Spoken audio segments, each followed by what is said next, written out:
it took me about 4 years to convince Pakistani army officers and bureaucrats and journalists to talk about the creation of Pakistan, but mostly about what happened in 1971, where India got involved, Pakistan was there, and the end of Pakistan kind of thing. Uh, and it took me time to convince them that they need to talk about it.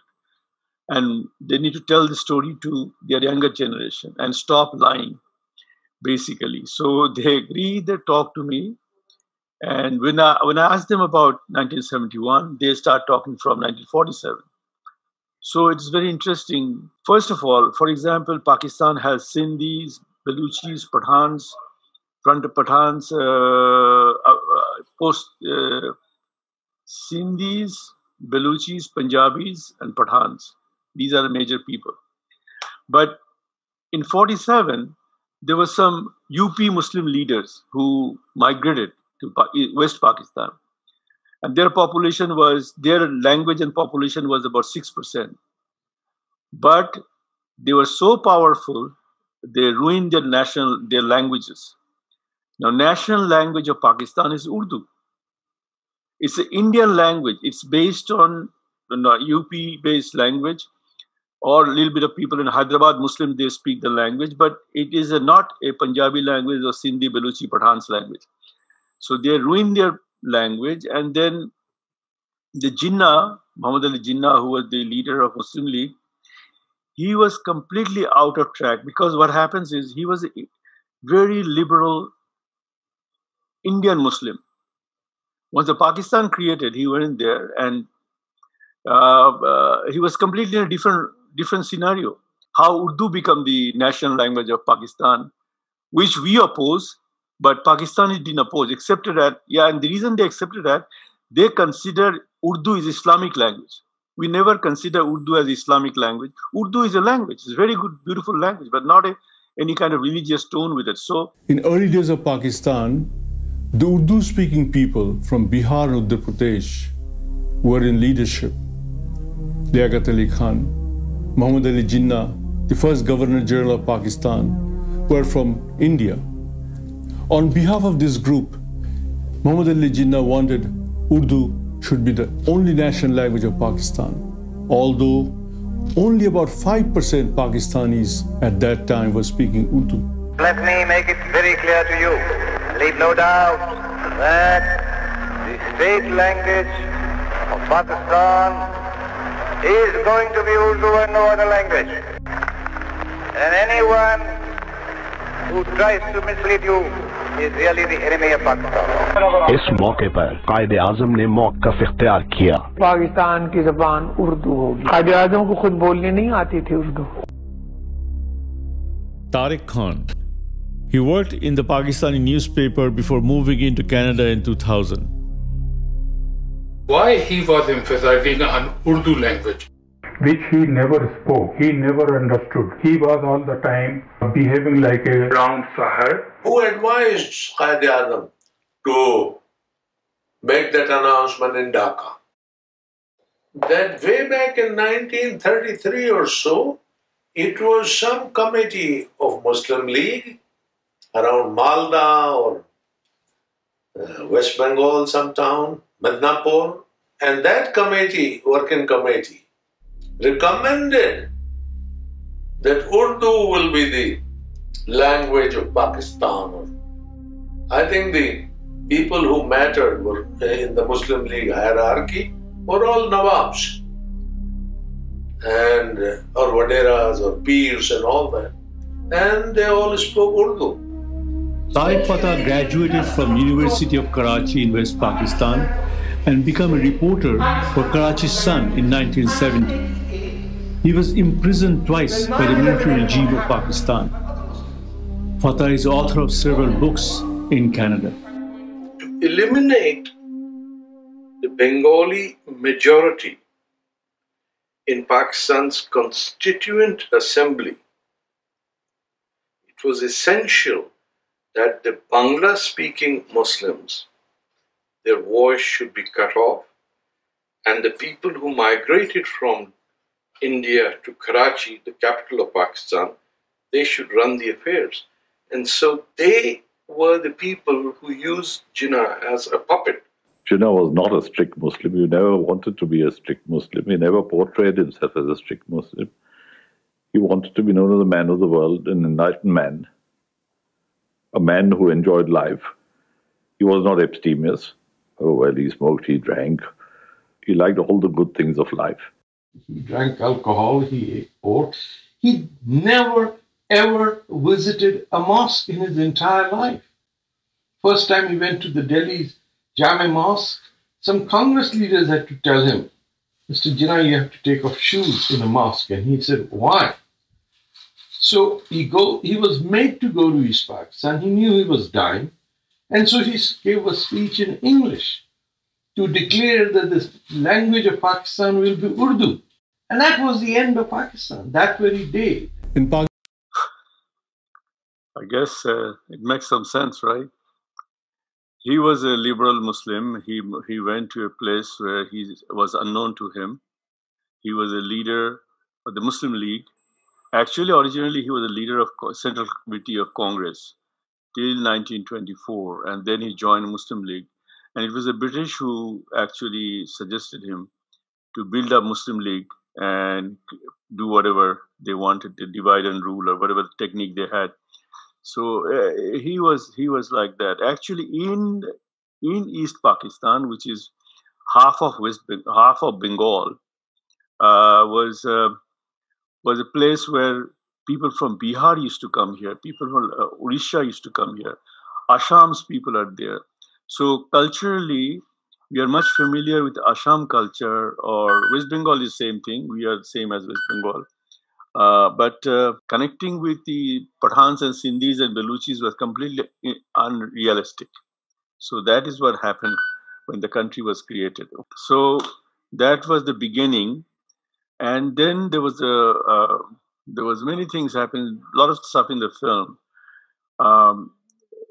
Technically, they at that point, main source of income for Pakistan at that time was jute products. So that was the main source. And then that income was discriminated, not used in East Pakistan. That made the Bengalis upset. And Bengalis are they are dark, short, and kind of, to them, racially, they are inferior. So that was one kind of start with. They never connected with Bengalis. So then there was election. Election happened where majority was Bengalis. And Sheikh Mujibur Rahman supposed to be the Prime Minister of Pakistan. One person, one vote. There was the fairest election in 23 years history of Pakistan. Sheikh Mujibur Rahman has a landslide victory in East Pakistan and become the majority party in the parliament. There is some videotapes produced by Pakistanis on 1970 election and its results. Pakistan में election हुए तो वो भी आज़ादी के 23 साल बाद election के बाद मशरकी पाकिस्तान में नुमाइंदा हुकूमत ना बन सके। सर पहले तो मुझे बताइए ना, अगर 1970 में ये इलेक्शंस होते हैं, इंतखाबात होते हैं, मशरकी पाकिस्तान में 162 नशिस्तें हैं, 160 में मुजीबुर रहमान साहब जीत जाते हैं, और दूसरी तरफ जो नशिस्तें हैं 138, उसमें 81 में भुट्टो साहब की पार्टी यानी कि पीपल्स पार्टी जीतती है जी। तमाम तर जमहूरी नॉर्म्स के मुताबिक इस इलेक्शन के नतीजे में पाकिस्तान का वजीर आज़म किसको बनना चाहिए था? मुजीबुर रहमान को। तो अगर किसी की ये ख्वाहिश थी, अच्छा नहीं बल्कि और आसान अपने लिए करता हूं मैं, क्यों नहीं बना? ये उनसे पूछिए जिनके पास इख्तियार था, उनसे पूछिए जिनके पास इख्तिदार था। मैंने 1970 की पूरी इलेक्शन कैंपेन कवर की है। भुट्टो और याया खां का गठजोड़ था, जर्नैलों के साथ गठजोड़ था। भुट्टो चाहते थे कि मुल्क टूट जाए ताकि उन्हें यहाँ का इख्तिदार मिले। याया खां भी हवस इख्तिदार का शिकार था, भुट्टो भी। इलेक्शन 70 के बाद जब Sheikh Mujibur Rahman emerged as the leader of the majority party in Pakistan और उसको डिक्लेयर कर दिया था कि you are the prime minister of Pakistan, designate Yahya Khan ने किया था। उसके बाद इन्होंने वो जो डेट फिक्स की गई थी नेशनल असेंबली की, वो date under mister Bhutto's pressure, वो डेट इन्होंने चेंज कर दी unilaterally without consulting Sheikh Mujibur Rahman. Tariq Khan recalls about the early March private meeting in 1971 between Yahya Khan and Zulfikar Ali Bhutto, where they basically decided the fate of Bengalis in East Pakistan. Bhutto invited Yahya Khan at his residence in Larkana, that is called as Al Murtaza, and Yahya Khan spent 4 or 5 days over there, and after that Bhutto went to East Pakistan and had a meeting with Mujibur Rahman. Whatever, I don't know what he did over there because there was no news. वो है responsible. कौन सरबराह था जी? या general Yahya Khan. General Yahya Khan मुझे बुलाया भुट्टो साहब ने intercontinental जी. अब सच बोलने का वक्त आ गया है जी. ठीक है. अब मजबूर कर रहे हैं मुझे कि मैं सच बोलूं. बोलिए. अच्छा, तो उस वक्त जो बोलने तो देना जी, सच बोलने दें. मुझे कहने लगे रात के 10 बजे, I hope you are not asleep. मैं सोया हुआ था, आई स्लीप अर्ली. मैंने कहा नहीं जी, मैं तो किताब पढ़ रहा हूँ. कहने लगे why don't you come to the InterContinental. आप चले गए. मैं गया जी. मैंने कहा किधर मिलूं? कहते बार में आओ जी. ठीक है. अच्छा, बार में मैं गया तो मुझे कहते हैं कि ये याया ने क्या कर दिया है. मैंने कहा जी क्या किया उसने. कहते हैं ये जो उसने डेट फिक्स कर दी है वो असेंबली के लिए. ठीक है. इसी मुझसे पूछा नहीं है और यूनिलैटरली इसने डेट फिक्स कर दी है. ठीक है. उसकी अच्छा इसको चेंज करो. उन्होंने कहा कि डेट चेंज करवाओ. ठीक है. मैंने कहा जी डेट कैसे चेंज हो, तो बंगाली मान गया है ये चीज है ना, यूनिलैटरली कैसे चेंज करवा. You know what he told me. मुझे कहने लगा वेरी इजी, ढाका में एक law and order situation create कराओ, उसके बाद टीयर गैस होगा, लाठी चार्ज होगा, उसके बाद फायरिंग होगी, a few people will be killed, you see, and date will be changed. Mr. Bhutto, who had a majority only in Punjab, did not have a majority of seats in Sindh. He did not have a majority in NWFP, and he didn't have a majority in Balochistan. It was Punjab's vote, the Urdu-speaking elite, and the generals who said, with Mr. Bhutto in front, and the word they used was either hum udhar tum. Long before any point was made about breakup of Pakistan, it was Mr. Bhutto who said that we are in power here and you are over there. End of story. And that is where the day the National Assembly had to meet, Mr. Bhutto said that anybody who went to Dhaka, I will break his legs. मैं उसकी टांगे तोड़ दूंगा उधर जाएगा. Now, Mr. Wali Khan went there. Mufti Mahmood went there. Members of the Council Muslim League, people have forgotten, they were there. The people who worked hand in hand with the military and Mr. Bhutto was the Jamaat-e-Islami that had 4 members of parliament. Only 4 members throughout Pakistan. They were the ones hatching a conspiracy. चुनाचे हिज़्ब इख्तलाफ में बैठने के बजाय भुट्टो ने मुल्क के दोनों धड़ों के लिए अलहदा-अलहदा वज़ीर आज़म की तजवीज़ पेश की और उधर तुम इधर हम का बयान देकर मुत्तहिदा पाकिस्तान की ताबूत में आखिरी कील भी गाड़ दी। याह्या खान साहेब प्रेसिडेंट হিসাবে অ্যাসেম্বলি ডেকেছিলেন, আমি বললাম যে আমি যাব। ভুট্টো সাহেব বললেন তিনি যাবেন না। 35 জন সদস্য পশ্চিম পাকিস্তানের থেকে এখানে আসলেন, তারপরে হঠাৎ বন্দুকে দেওয়া হলো, দোল দেওয়া হলো। It was just a facade, not arrested Sheikh Mujib. They would have fulfilled their promise that Mujib shall be the Prime Minister of Pakistan. Actually, you need to understand one thing, which may be hard for Indian people to understand. That is, that we in Pakistan, from the early stage, we had a military rule. The largest political party in Pakistan is the Pakistan Army. Present president also was initially supported, backed by the army. Otherwise, he cannot stay in power. Imran Khan is much liberal. Hopefully, something good will happen. But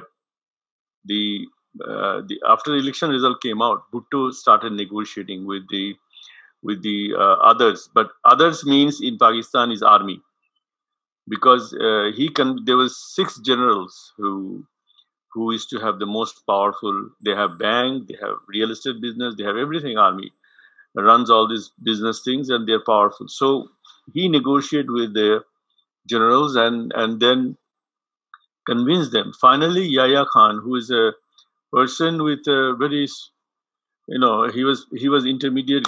He's just college graduate, and he had a problem with alcohol and other stuff.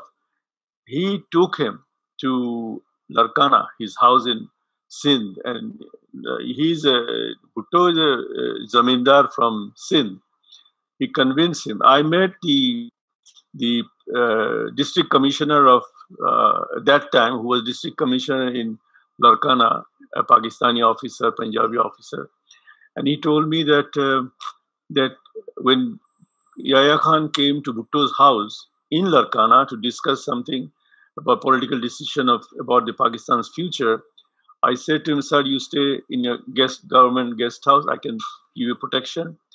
But Yahya Khan refused and stayed with Bhutto and his house. And there, in fact, they decided in February, end of February, that election doesn't matter. We will not hand over the power. If that case, East Pakistan goes to hell, doesn't matter. So these army generals and Bhutto decided to do this. Now, but then again, they decided to cancel the election.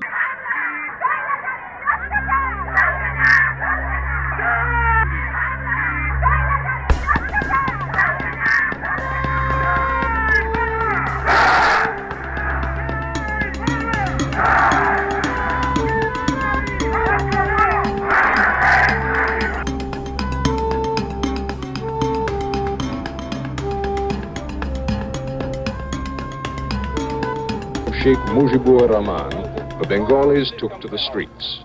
The situation became so critical that President Yahya himself flew here to Dhaka to meet personally with the Sheikh. The meetings were so private that no member of the press has yet seen or photographed the two men together. Finally, the third protagonist was summoned from Karachi. Ali Bhutto arrived in Dhaka surrounded by machine gun-toting bodyguards. The hotel where he stayed became an armed camp, cordoned off by the army. The precautions were necessary. In a competition for the most hated man in East Pakistan, Ali Bhutto would win in a walk. Within 24 hours of Bhutto's arrival in Dhaka, President Yahya postponed the National Assembly yet again, this time indefinitely. Tariq Khan was a journalist in 1970 in Karachi, West Pakistan. The office was located very close to railway line, which was going to Karachi Port Trust, Karachi Port. And I received information that the Pakistani soldiers are being transported in through the train up to Karachi Port, and from there by ship to East Pakistan. So I went to the railway line, and I was standing there, and the train was moving very slowly, full of soldiers, guns, and other equipment. And soldiers were, and thousands of soldiers were being transported. So at that time, one of my fellow journalists was standing with me. I said to him, "Look at them.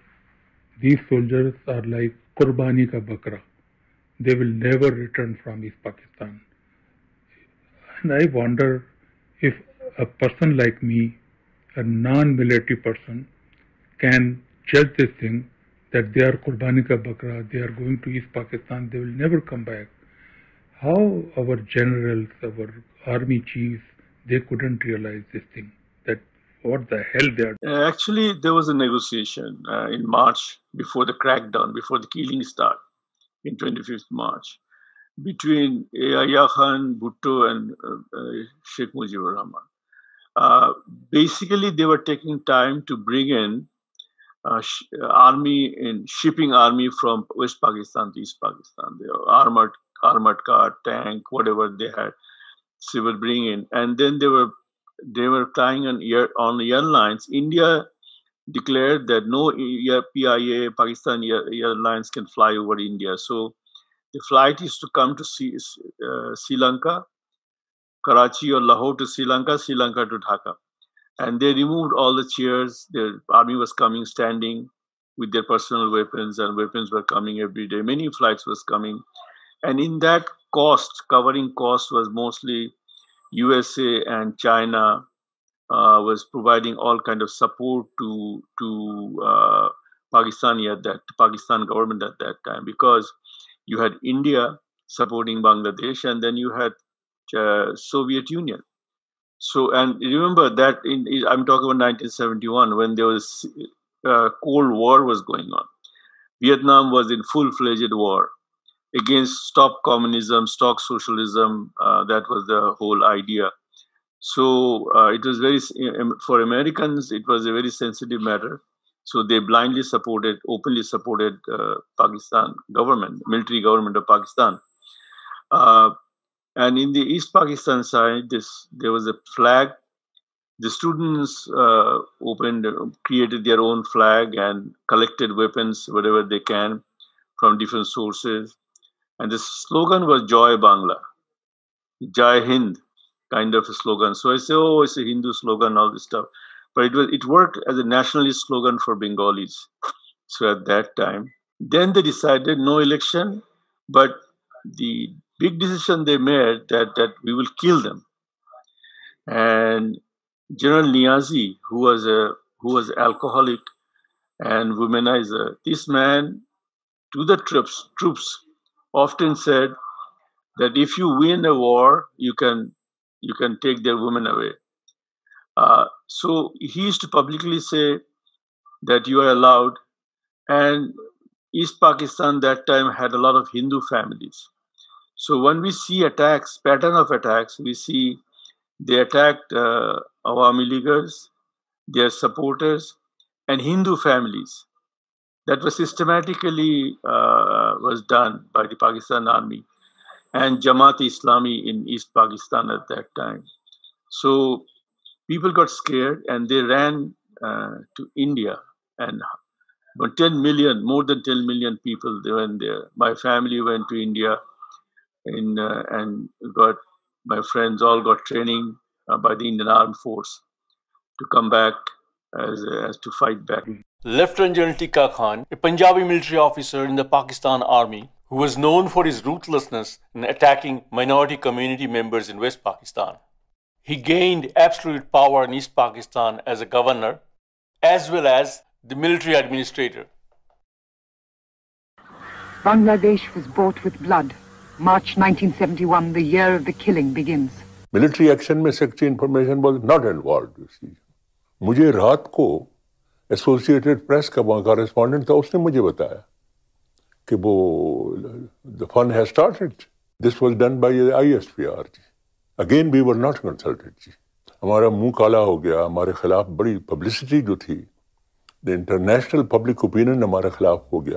Pakistani soldiers targeted Bengalis serving in East Pakistan Police, East Pakistan Rifles, and Armed Force. They selectively killed elected MPs belonging to Awami League party supporters, and university and college students. Soon this operation spread across East Pakistan. Bangladesh में सबसे ज्यादा जो ज्यादती की है वो general tikka Khan ने की है. सारा मैसेकर तो उसी ने किया है. तो वहाँ पे लोगों बंगालियों की लाशें पड़ी थी. गिद्धों को मैंने अपनी आंखों से देखा, उनके पेटों से आंतें खींच के खाते हुए. आज भी शर्म से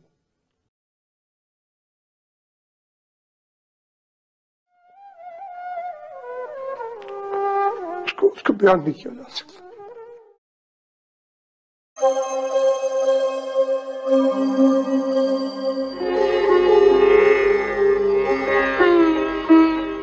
These women were killed after they had been raped by Pakistani soldiers. When their father tried to prevent the rape, he was bayoneted to death. East Bengal becomes a giant graveyard. The ruthlessness that was shown to Bangla nationalist students or left-wing students was the essential belief in the mind of the Urdu-speaking Indian Pakistani Muslim, contempt for the Bengali was that he is basically a Hindu who just happens to be a Muslim. If the Bengali was a Muslim, then why would he use the language, the script of the Hindu? This is from the West Pakistan's mind. And so the territory is ours, the mullahs are ours, but the ordinary people are Indian agents, not even Indian agents, Hindus, and they should be eliminated. Mr. Bhutto flew back from Dhaka, landed in Karachi, and his words were, "Thank God Pakistan has been saved." People call this man brilliant and articulate. He was a fascist. He was a dictator. But when he returned, I was at the Karachi airport. He landed there. His political leaders or People's Party political leaders were there. Ghulam Mustafa Kar was there. Abdul Sattar Pirzada was there. Mumtaz Bhutto was there. And Bhutto came out and addressed to the newspaper people like me. We were gathered over there. And he said, "It's a God help that East Pakistan has been saved." We were baffled. We never knew that what he's talking about, how the East Pakistan has been saved, because the military operation has started or was going to start. This much we knew because the armed Pakistan army was being sent through Karachi airport, from Karachi airport to East Pakistan, and we were fully aware that something very bad is going to happen. On those days, Tariq Fatah was a student in Karachi University in West Pakistan. I was there on March 25th when in the Karachi University hostel, people were celebrating. Punjabis were dancing around that we screwed them. I remember the Horkrao election. It was sarcastic. Let's see your democracy. Correct. We have the army, you have the votes. Who will win? This was the attitude. And there were a lot of Awami League and EPSU supporters, National Party from Professor Muzaffar Group. There were students who were there, who were my close friends. So I saw the tragedy and the triumph in the same hostel sections. After military operations, Bengalis in Pakistan Army and police revolted. Many students and villagers joined them for military training.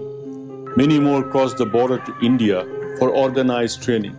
Soon they returned to East Pakistan with the light weapons to fight Pakistani soldiers.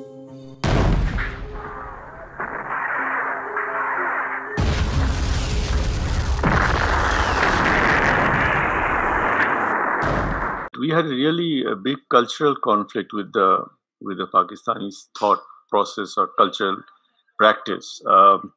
You see, the Bengalis for hundreds of years, they're much liberal, not like hardcore Punjabis or Pakistanis, Muslims.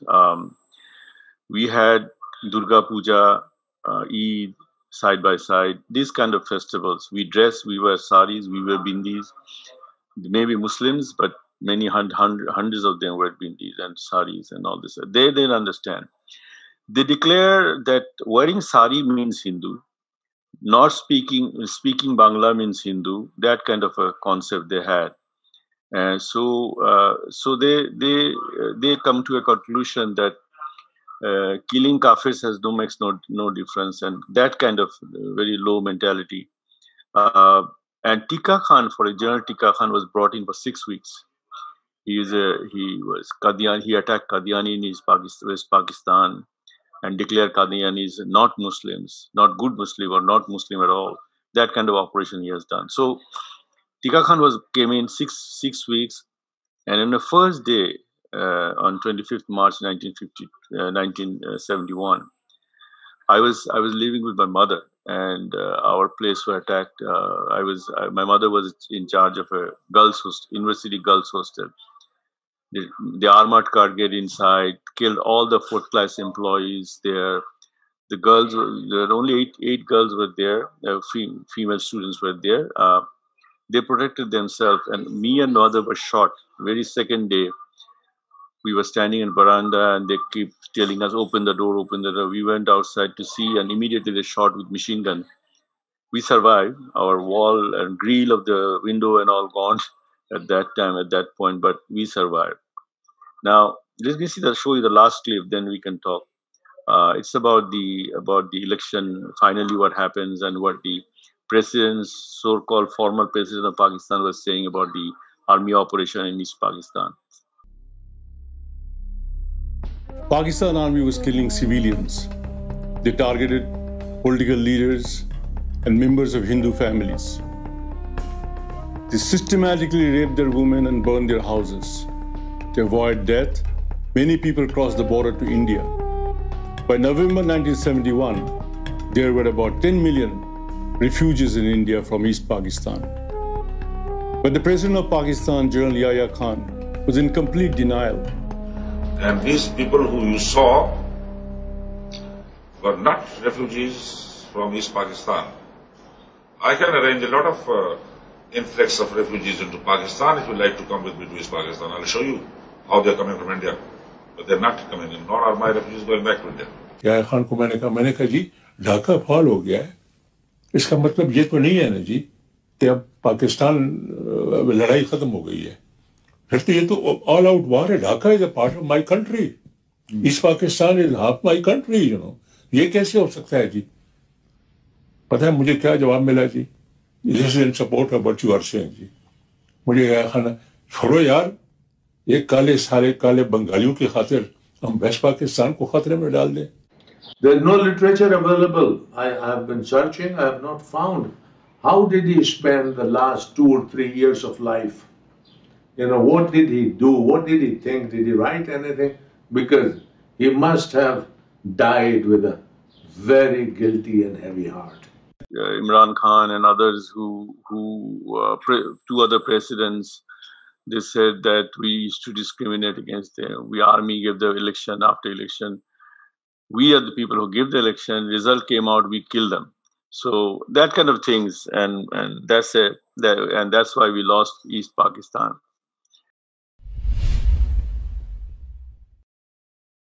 It is said that Kissinger, Henry Kissinger of USA, said that Bangladesh is a basket case because they wanted their relations with Pakistan to be maintained because Pakistan was kind of an interlocutor between USA and China. So the moralistic ground that USA has had after that in every country, you know, whether it is Iran or Afghanistan or Vietnam, wherever they want to go as the moral police, I think they lost the right way back in 1971 during the Bangladesh war. What do you have to say? No, I think he said bottomless basket. Not only a basket, it's a bottomless bad basket. That was his way of saying it, right? Because they were supporting Pakistan just because Soviet Union moved to support India. That was the whole idea. And then that time, the nuclear warhead was set up in Europe. NATO was active against Soviet. So he was thinking in a large term, in a bigger picture. And also, at that point, they were trying to break Soviet bloc by connecting with China. So during 71, Kissinger went to China and met Chinese team there. So it all pressurized Indira Gandhi and her team, and to prove that this is a very unnecessary war and the refugees are here. And India at that time, like India now, is very well off, but that time India was not that rich, and they have to accommodate 10 million Bengalis with food, and not only for younger people, they asked them to go to Dehradun and other places for training and Agartala areas.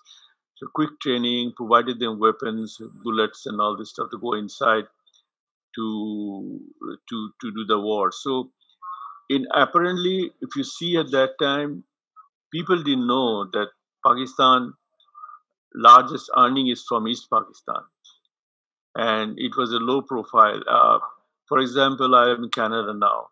I see Pakistanis and Indian came as immigrant in 60s and 50s.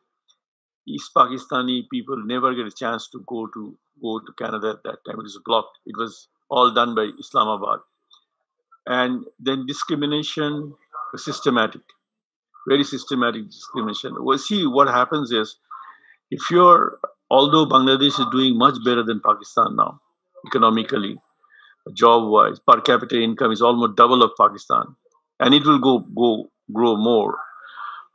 We have the largest industry. We have the largest, or 50 million women work in garments industry, second largest garments industry in the world. But that time they didn't predict that can happen. And Kissinger, being a very right-wing conservative leader, Republican, he did the same thing. So he's a part of the game, part of the he was trying to, and it has been proven that it is not a basket, it is not a it's not a bottomless basket. So assumptions were good, bad, wrong by the United States at that time. They gave veto. 3 times they gave veto against Bangladesh entry to UN. And they didn't give, China gave vetoes to stop Bangladesh. So they were so desperate. It is because of Soviet Union. And in fact, Soviet Union sent their ships in Bay of Bengal when the 7th Fleet moved into East Pakistan. So they blockaded the area with Soviet ships and planes. So they moved out. So their anger was against Soviet Union and India. Bangladesh's GDP and economic situation is better than both Pakistan and India. And how do you think Bangladesh has achieved that despite population density and population? I think that it is because of to me, for example, from nowhere, now you have skilled laborers. And about 95% garment workers are female. And their age is around 30, 35 years old. So they have many more years to go. Textile we import. Then they start building ships. Then the other thing is that you have to understand one thing, that when you have military rule, or then you cannot make any decisions are made by few people and they control the whole economy and all. But there was like 80s, Bangladesh had NGOs, popped up many NGOs. Women empowerment is a big issue for NGOs. Child protection was a big issue for women. Death of women out delivery was a big issue. So what happened is we got a healthier female power force in Bangladesh. And Bengali is normally obedient, normally loyal. They had no chance. Except that during Pakistan period, harassment, insult, rape, this was their experience. But the moment it became independent, then it worked very well. And the unfortunate fact of Bangladesh, Bengalis are, they were never independent, historically never independent. Either it was under the British or the Mughals, who are none of them are Bengalis. They're Muslims, but they were not Bengalis. But the funny part is, East Bengal and West Bengal, the Muslims capital was Murshidabad, which is in West Bengal. And they were not Sunni Muslim, they were Shia Muslims. And Mughals were Shia. But anyways, they were not Bengalis, they were Urdu-speaking Muslims. So the first time they got independent and they're trying, I think it will improve now. Yesterday I spoke, I do a talk show, Bangladesh 50, Bangladesh 50. We had the Japanese ambassador came and he said, Mitsubishi is very much interested to set up a factory here, manufacturing factory. So their economic zones are built up by the government. The country is very small, you see, and population is very big. So you cannot build factories and things anywhere. So economic zones are built where gas, electricity will be provided by the government. And in this zone, in these areas, foreign investors are interested. Maybe these people need training to become a good labor, good skilled worker. So Japanese were saying that they're pouring in a lot of money. Chinese and India is in competition with the Bangladesh market, but Chinese products are cheaper, so they get in easily. And you will be surprised to know that there is Sri Lankan and Indians. India, we have many companies in Bangladesh where CEOs are apparently Indians. And remittance that come out of Bangladesh by the Indians is second largest after Saudi Arabia.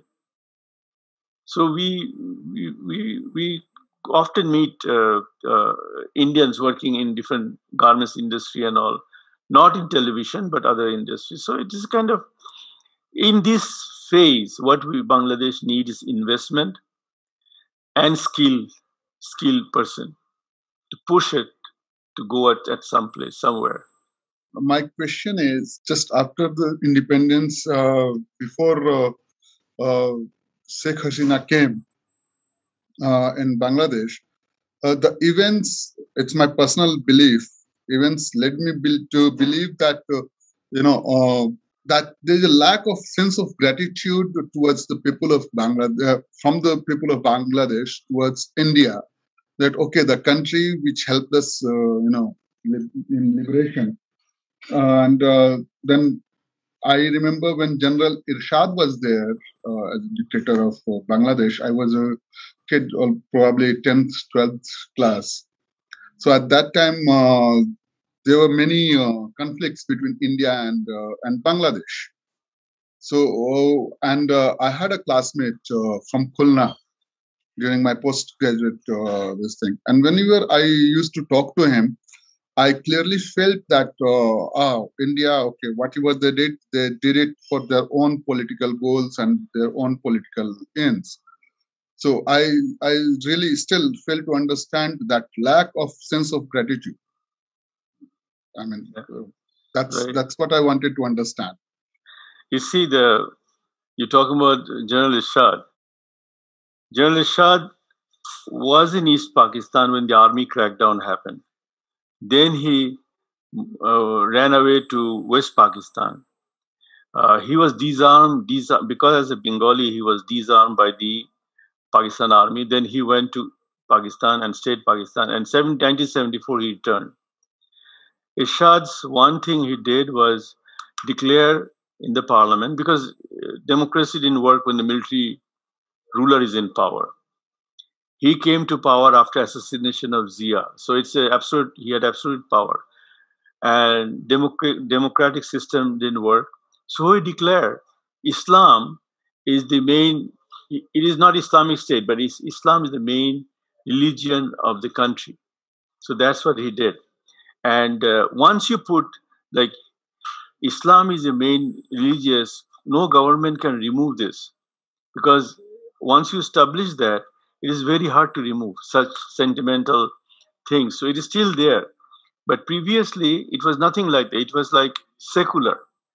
It was a secular, by the parliament had declared, when the Bangladesh became independent, a secular country.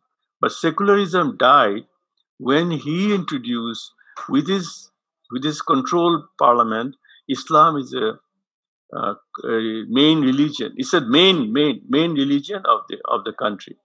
So another thing is that I lived in Canada. I know USA is a very big power in next to. So Canadians, when they see Americans coming in with money and business, although Canada has most of the factories and all this owned by the Americans. So when you leave a big neighbor next to you, you will always feel threatened. Look at Nepal, look at Bangladesh, but the Hasina government has done a lot in matter of against the communal feelings. Communal policies is a politics. You can play with communalism, you can play with religion, and try to gain power. So we have the other political parties in the country who is always go on the platform with anti-Indian slogans, anti-Indian statements to get popularity. And ordinary people are very, India, Bangladesh, everywhere, they're very straightforward. They don't understand. So they play with religion and they play with communal feelings to get gain. But I think the present government, which is in power for now 13, 14 years, uh, are very much aware of this and very much vocal about it, that we cannot play games with this. Okay, but very hard, because it has sentiment like you have Hindutva, Hindu Raj or whatever. It is very easy. Like I can give you an example. Bengali Sheikh Mujibur Rahman said, we are Bengali first. Bengali nationalism. Nationalism works. And every Bengali supported him. Almost every Bengali supported, except Jamaat Islami, supported him for the cause of Bangladesh. Anything like that, if you can play with religion, you can get that kind of sentiments. So we will have this problem, but we have to fight with this problem continuously. And working class, the women who work in the factories, and they don't care whether you're whether you're Christian, Buddhist, or Muslim or Hindu. They just went there to work and get some money. And Bangladesh is making progress based on their contribution, not on the fanatics who are giving slogans, and they don't contribute anything to the country. So eventually, plus, as I said, if more business comes in, like Japan is saying we've opened factories and all, it will automatically change. People earn money, spend money when they have power to spend money, especially lower class. When they will have money to spend, they don't bother whether you're coming with your slogan or whatever religious slogan. I think it's a matter of time that country will become more liberal. But this game with play with religion will be there. India will have it. We will have it. So we have to continuously work on that field with the liberal slogans and try to understand the humanity comes first, money, family comes first, gender issue comes first, child protection comes first. So these kind of thing has to happen. So it will happen, I'm sure. So I think you have just answered the next question, because the next question was, when the creation of Bangladesh was on basis of Bangla culture, then what happened after independence, that the minority population constantly reduced in Bangladesh? So again, I think is pointing towards the reduced population of Hindus in Bangladesh after independence. See, when I was in Delhi, I saw a lot of Bengalis were in Jamuna area, and then there's some other areas I've noticed Bengali Muslims there. And I said, what do you do in Delhi area? So I said, what are you guys doing here? They said, we are working, we try to get ration card, Indian ration card, so we will have all kind of advantage. I said, ration card, why? They're economic,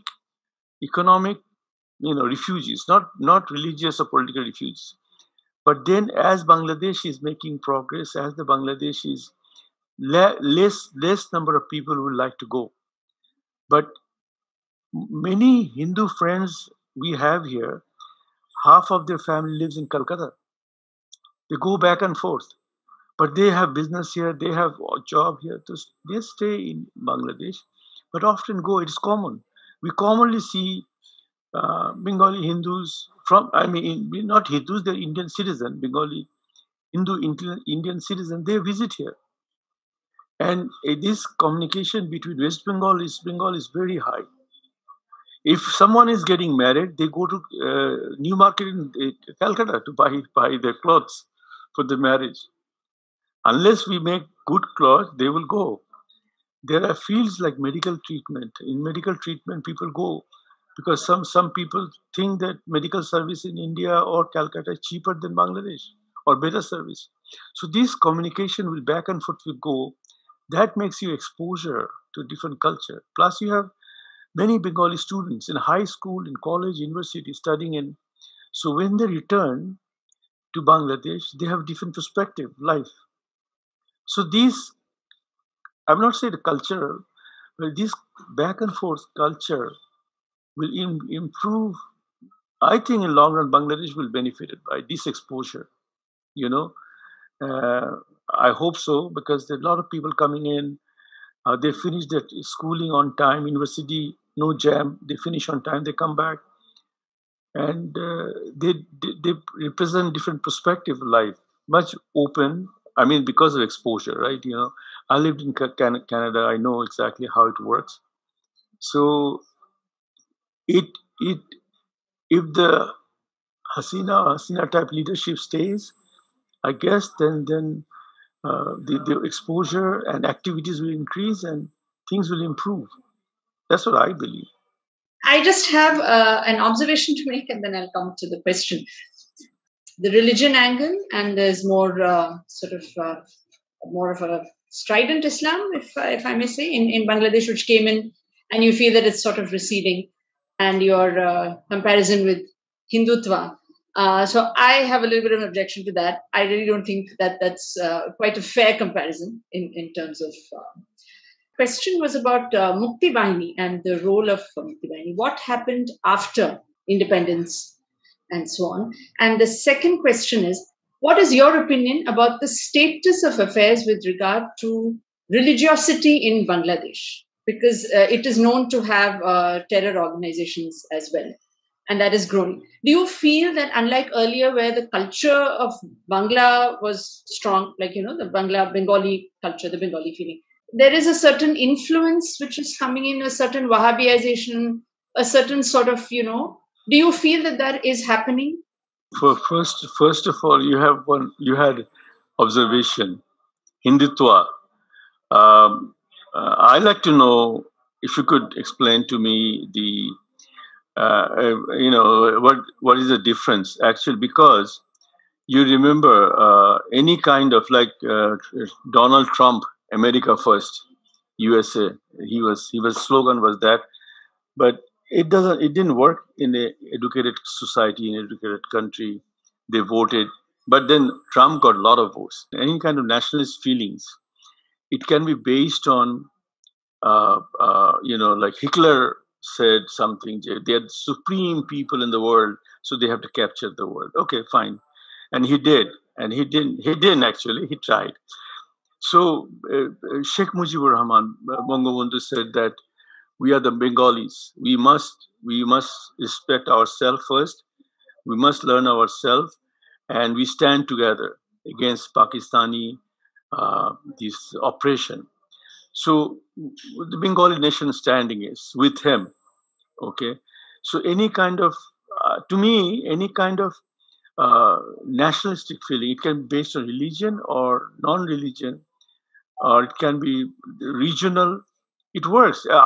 If, for example, Assam says we are Assamese, nobody can come outside Assam, or Kashmiris, or whatever, or your Punjabis. I mean, it systematically works in some people's mind, not everybody's mind, but some people's mind, and you can take advantage of that. So, first of all, you just, in short, tell me the Hindutva is different, how it is different than Islamic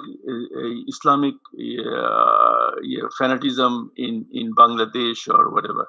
I mean, it is a matter of perception. Islam is a world religion. That's one thing. And the nation was divided on the demand of Muslims. India, right? This is all part of India. So if there was no Bangladesh, it would be Bengal, right? And you know about the violence in the run-up to in British India before everything else happened, right? So we don't need to go down that route. If Hindutva, I'll just give you a simple example. Let's not even talk India, right? If Hindu or being a Hindu country is such a bad thing, then nobody would have traveled to Nepal, which was Hindu country for the longest ever time, sir. For the longest ever time, it was Hindu. I remember when we visited, when it was a Hindu country, you could get alcohol in supermarkets. I mean, that's how free it is. So I think it is unfair to compare global religions with Hinduism, which is actually a very free-running civilization. It believes in total freedom for everybody. There is no way that, a Hindu will ever say that I don't practice your religion because we don't have anything against anybody written anyway, neither in our prayers nor in our philosophy. So that is the reason why I do find it But to make that comparison of like, oh, Hindutva is the same as this is actually wrong, because Bangladesh is actually home to terrorist organizations as well. Coming to that, we must say that Sheikh Hasina's government is doing a very good job in quelling it and keeping it under control. I do commend, and we all do appreciate her very good efforts. I think it was in 2016 that there was a very bad attack in Dhaka, in that very elite cafe in which people were shot down, you know, including liberal people, including, I remember reading, and this is for anyone who has forgotten or doesn't know, among the participants, a lady who refused to, the gunman actually told, the terrorist told her, cover your hair. And she was a liberal woman, just like what you were talking about, right? Liberal woman. She said, I'm not covering my hair. I'm not covering my hair. She got shot dead. So that was the quality of people who died. But to credit of Sheikh Hasina's government, they got justice done in record time. I think, if I'm not wrong, last year the terrorists were executed. I mean, they don't waste any time. They don't go through a long court process, nothing like that. They just get it done. So that is where I'm giving a big tick. I'm not saying that, no. But the fact is that it does exist. There are terror organizations. There is a growing sort of an orthodoxy which is coming in as well. But what do you think is happening at the ground level? Because often it's not among the elite that this process happens. Even like we can see in Turkey, it's not among the elite. It is actually way below. And that can change things. When demographics, it starts getting... Let's go to the second one, okay? Be diplomatic, okay. Freedom fighters, who call Mukti Bahini, they returned. Many of them were students, and many of them got into army, navy. Yeah, the army recruited an armed force, and they were given commission. Only one batch in India, the first batch of Bangladesh army was graduated India. Rest the Mukti Bahinis joined paramilitary group, and then some of them army. Then they got into business. Many of them returned to school, colleges, in university level, and they become normal student. My friends are there who are teacher now, but they were all commissioned Mukti Bahini who fought against the Pakistan army and all this. But when you have a civil war, your brain become damaged to a degree. Like when you have weapons, because weapons, a uniform or no uniform, weapons gives you power. So when the Sheikh Mujibur Rahman came to power, it was very hard to collect all the weapons from the different political parties. There was big political parties went against him.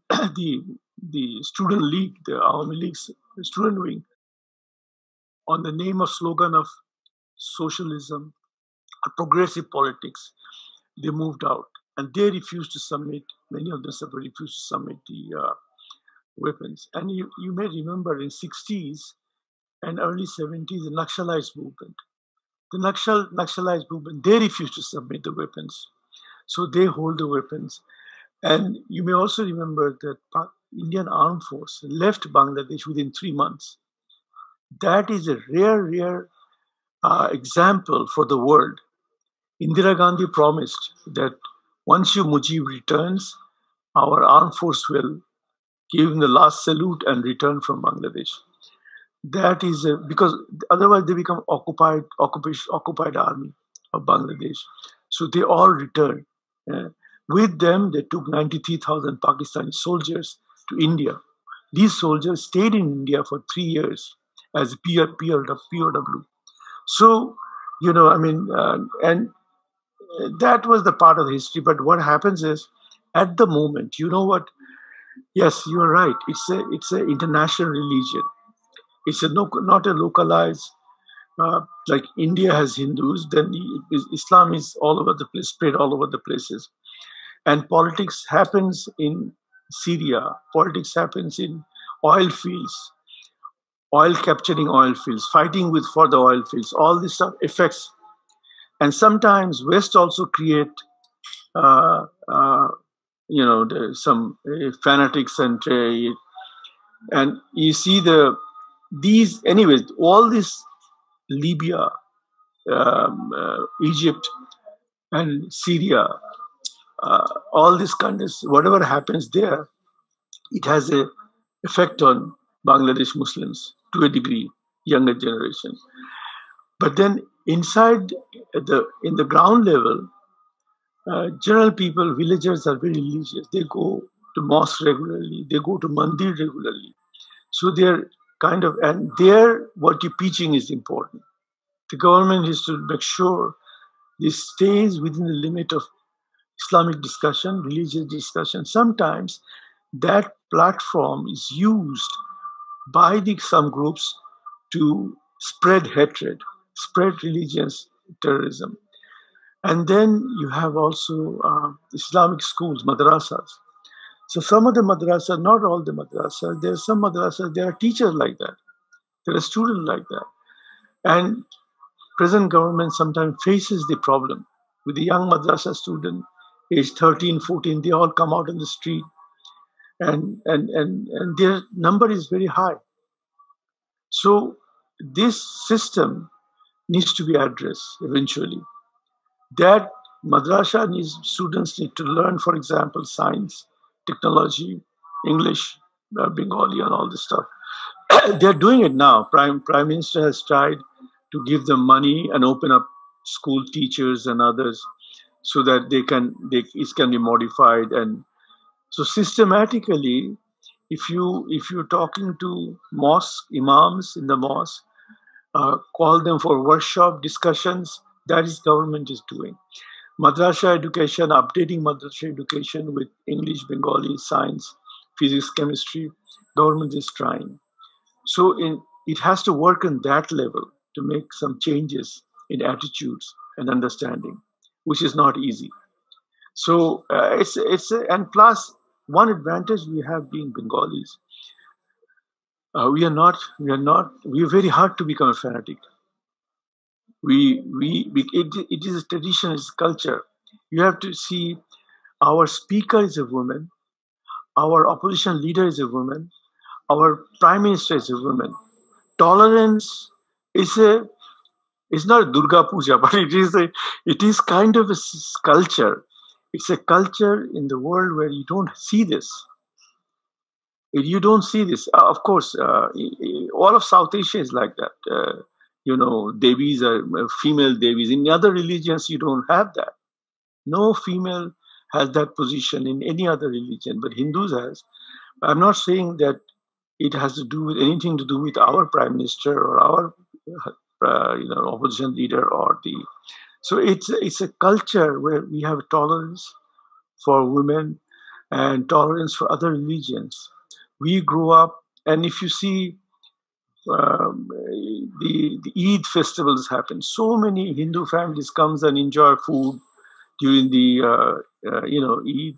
Similarly, the Puja Mondo, we call in Bengali, are full with people. Funny thing is, in Toronto, I went to see, because during Durga Puja they bring artists from India. A lot of artists comes from India. Half of the women sitting there hijabis. In Puja Mondo, half of the women are sitting with hijab. And I know, and rest is, there are people, but it is the funny mixing. And we have that tolerance. So if the leadership is good in a ground level or in the middle class, upper middle class level, and as I said before, education and business activities increases, there will be downfall of these kind of sentimental things. I mean, taking advantage of religions. This will grow down in Bangladesh. That's what I think. That's what my observation is. Sir, you said that Bengalis were culturally more inclined to Indians. By extension, I would say Hindus rather than the Urdu-speaking Pakistanis. I'm quoting you there. But the hatred for the Hindu, I think, started way before 1971. The massive scale violence, firstly, we saw against the Hindus or your own fellow Indians was called upon by the political head of the time in Bengal, Hussain Shahid Sohrawardi. My point is, this insertion of religious hatred into the masses started at the time of Direct Action Day, 16th August 1946, while the masses were instigated against jihad, they were instigated for jihad against Hindus by Sohrawardi, that is brilliantly quoted by Swedish political scientist Ishtiaq Ahmed in his recent book on Jinnah. So I would like your comment on the fact that did the war of 1971 solve the issue of discrimination, genocide, violence in Bangladesh? Because even after 71, there has been a systematic persecution of Bengali-speaking Hindus in Bangladesh. And does the Bengali-speaking Muslims in Bangladesh even consider the fact that the victims of the past have now become victimizers? Your comments, sir. Yeah, I think, well, direct action is something that, you see, let me explain this very simply. UP, the Pakistan proposal 1940 was proposed by Sher-e-Bangla, a Bengali leader, that there will be states, not states in India where the Muslim population is higher. There will be independent Muslim country. So everybody consider the Bengal will be a country, a Muslim country, because if you now, even today, if you look at Bengal, East Bengal and West Bengal, it's about 60% population of jointly is Muslim population in Bengal. West Bengal has a lot of Muslim population. East Bengal is a lot of Muslims, of course. So it is about over 60% population of Bengal is still Muslim. Now, let me explain this. UP had Muslims. Bihar had Muslims population. And then you had this Sindh, Balochistan, Pakistan, and that end hardly any Hindu population. So in Bengal, from 1928 or something. Okay, let me explain a little bit more. Bengal, India, capital of all India was Calcutta till 1911. Then it moved to Delhi. In 1905, All India Muslim League was formed in Dhaka by the Nawab of Dhaka. These Nawab families, they were actually Kashmiri Muslims. In 1857 revolt, these businessmen, the Kashmiri businessmen, supported British. So they were given Nawabi at that time. And they were based in Dhaka. They had land across East Bengal. So these Nawabs formed All India Muslim League in 1905. And then it starts spreading. All India Muslim League become a party, and All India Congress has become a party. All India Congress ever exists there before Muslim League was formed. But that time, a lot of Muslims used to be member of Congress, including Muhammad Ali Jinnah, who was a Central Committee member of Congress. But only state in India where the Muslims community was able to form government was Bengal. Sher-e-Bangla, the Bengali leader who formed the government in East Bengal, in joint Bengal, he was voted by Hindu and Muslim jointly. He was against Muslim League. He was against Congress. He has his own party, kind of a labor party type, where he talked about rights for the workers and farmers and all. And he was voted in two times by the Hindu-Muslim jointly. At that point, Muslim League was not that powerful, but the communal tension built up when his second term, he formed coalition government with the Muslim League. Middle of it, Muhammad Ali Jinnah advisors withdraw their support. So government collapsed. He joined Shyama Prasad, who was the father of BJP, who was the main person. A concept of Hindutva came from Shyama Prasad. He joined hand with Shyama Prasad and formed the government in Bengal. So he was marked later on by Muslim League as a collaborator of Hindus. So he finally lost his support among the workers and others, farmers, because the communal politics starts developed. The Muslim League, according to history, Muslim League was thinking East Bengal and Assam will be a country, or all of West Bengal and Assam will be a country which will be a Muslim country. But Nehru, Mr. Nehru and Mr. Patel and the Lord Mountbatten decided to keep Calcutta in India because that's a very big important part, and they declared only East Bengal as a Muslim country. And Sarwardi suggested this small section, East Bengal, should join Pakistan and become one country.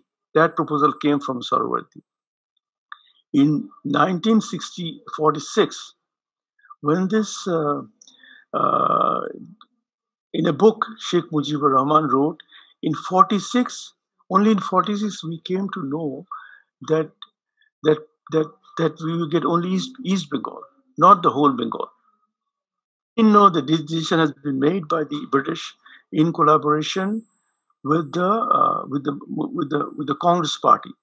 Now, they said that then happens to be that time Muslim League was in power. Sarwardi was whose politics was based on communal policy.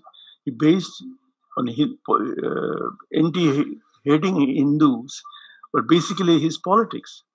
So in 1964, he called for direct action. 20,000 people died in one day in Calcutta. People have never seen anything like this before. And because he was in charge of he was the chief minister of West Bengal, he sent out people and the killing happened. And after that, 1 year later, it has become East Pakistan. So the Sheikh Mujibur Rahman, for example, he was in Calcutta. Whole life he was in Calcutta. He was doing politics there. And Shere Bangla, Sarwardi, they didn't accept the concept of East Pakistan as a country. So they came 2 years later.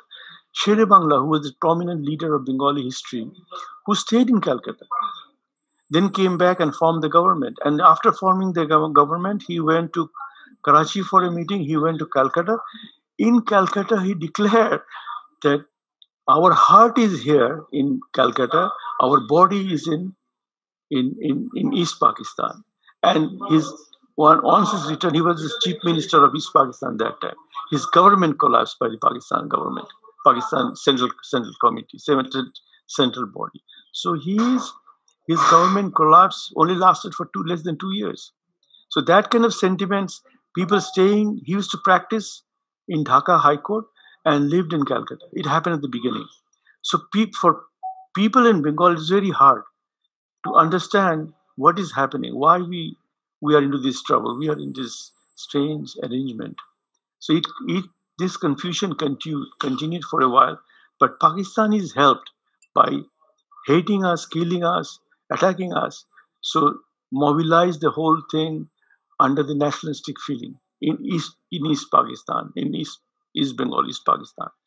So I'm saying from the beginning, not only the 1920s, 1930s, the communal politics, whether you call it British divide and rule, I don't know, but it was ingrained in our head, in our brain, and it is still there. It is still there. It's still kind of we maintain, our language is same, we eat the same food, we all fish eater, rice eater people, but there is a difference that it has been created in our mind that will last long.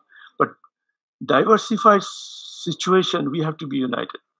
I think the government, what is trying now, I agree with you that people, the Hindu population, feel much secure. As I said before, their family members still live in Calcutta, Dhaka.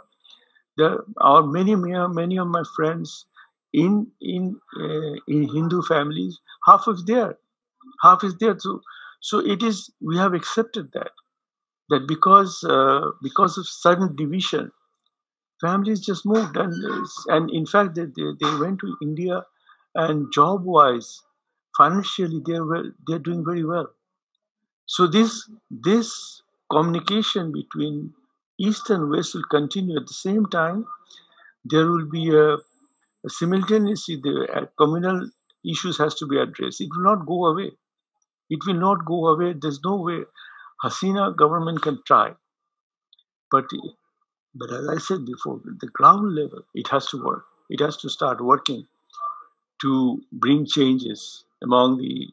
And as I said, the government is trying, talking to, and we have very powerful Hindu, Muslim, Hindu, Christian, Buddhist organization who always very openly talks about the problems that they are facing. It can be communal, it can be political. They are vocal, and the government responds to that. High Court responds to their complaints. Judge Court responds to complaints. So it is system has to be on place. Overnight, nothing will go away. Nothing will go away. It has been ingrained from 20s, and some people will make political parties based on communal feelings. That will be there, but it has to be faced politically. It has to be faced education level, and our syllabus are much more liberal now. They talked about Hindu religious, Hindu events, Muslim religious. So when people learn all this, hopefully things will improve. But there are some, as I said before, the Muslims. I've seen Muslims working in Delhi. They're not refugees. They're economic refugees, but they're rushing to India will reduce now because the situation has improved in Bangladesh. And Hindus feel comfortable. Bengali Hindus feel very comfortable in West Bengal, I think. But I don't know whether they live in the villages. See, there are certain pockets where many Bengali Hindus are living, beside Calcutta. And because they are other people are there already. So this migration process working out. So we have to accept all this and then do the planning. You remember one thing, every house, everywhere, you have Hindi movies.